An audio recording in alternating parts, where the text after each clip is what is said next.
Ikaw ay may utang, kailangan mo magkatrabaho dahil kailangan makabayad ka sa iyong inutang. So ngayon, may trabaho ka na at ikaw ay sasahod. Ngayong may sahod ka na, ikaw ay magbabayad ngayon ng iyong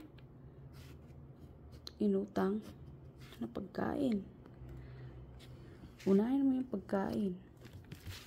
Tapos, bayad ka na sa pagkain, uutang ka ulit, at magbabayad ka naman ng renta sa bahay.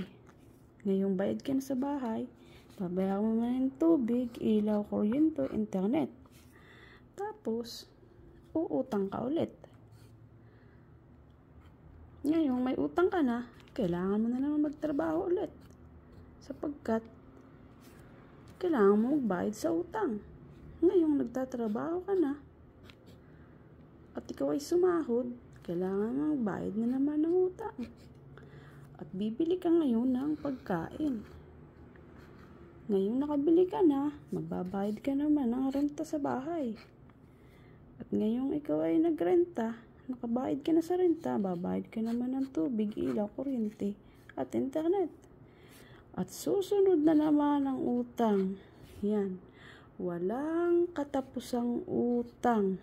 Utang na loob. Lubayan mo kami utang. Yan ang kasaysayan ng utang. Tama ba?